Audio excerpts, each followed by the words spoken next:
So the Israeli government is now coming out and saying it plain.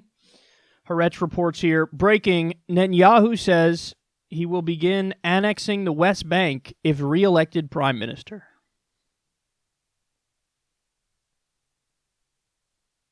In the era of Trump, he's got total cover in Washington, D.C., where Trump is willing to do whatever Netanyahu wants and whatever Sheldon Adelson and the other big money donors want him to do. So since he has cover, he's just saying, okay, let's just do everything we wanted to do. So for those of you who don't know, and the details of it obviously are not maybe widely known as they should be, but in 1993 they had the Oslo Accords.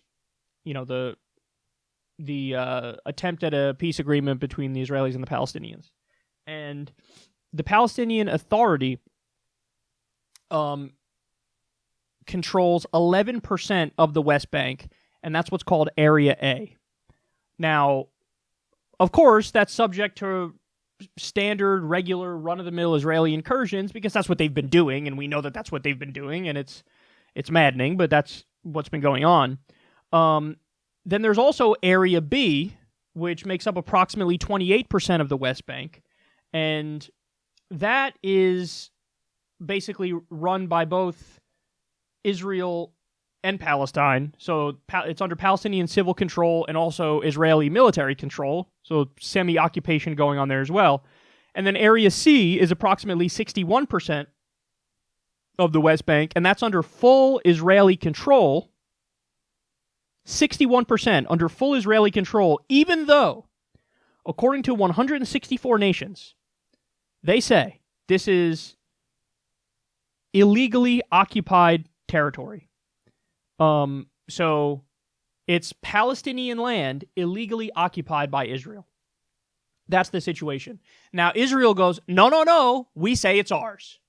But again, 164 nations go, no, it's not.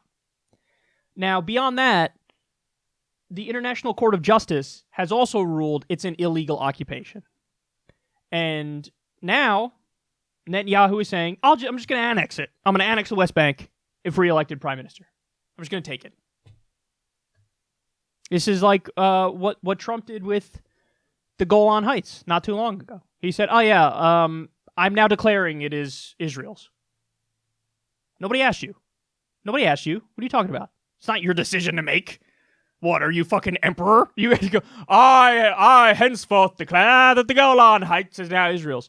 Doesn't matter. It is officially, legally, Syrian.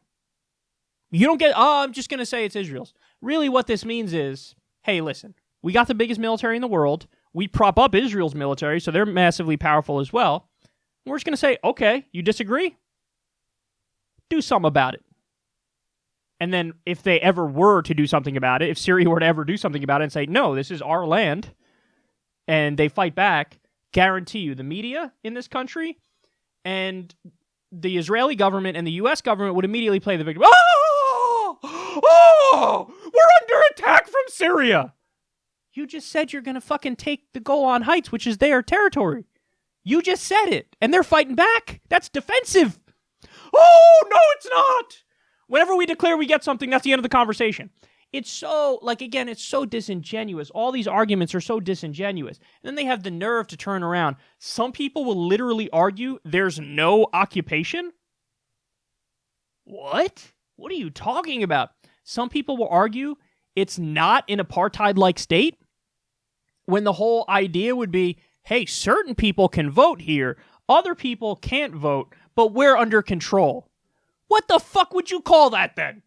You have no political power, no rights, and there's a foreign military that's ruling over you. What do you want to call that? What term would you give that? But so many disingenuous arguments and bullshit arguments, and make no mistake about it. You want to know how we got to this position? I hope you're sitting down. Because Ilhan Omar was right. Now, what does that mean? No, it doesn't mean that anti-Semitism is correct. She was smeared as an anti-Semite when she indeed is not an anti-Semite. What she was saying is the Israel lobby has a tremendous amount of power, and they get to control politicians because they give them a lot of money. And that is exactly what happens. And in the case of Trump, we just covered the story earlier in the show. You want to go back to it? Fine, we'll go back to it. I don't give a fuck. He went to Las Vegas, met with multiple billionaire donors behind the scenes, including Sheldon Adelson, who one of his top issues is, if not his top issue, is Israel.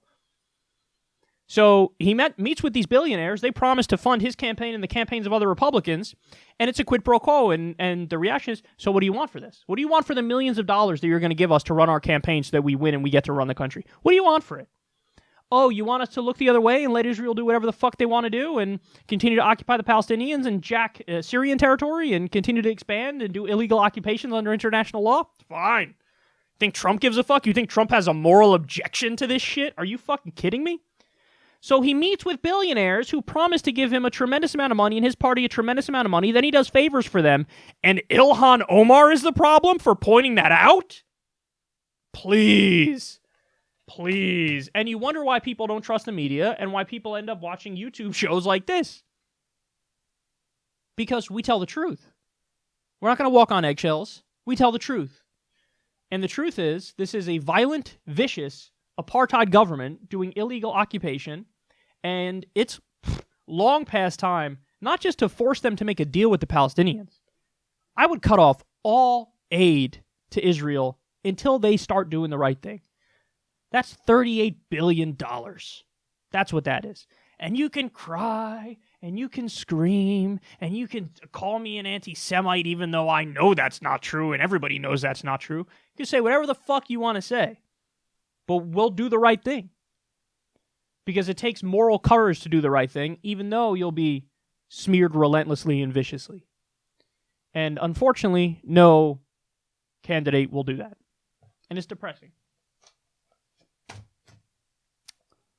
So there you have it. Now the criminality is out in the open, and we could all see it.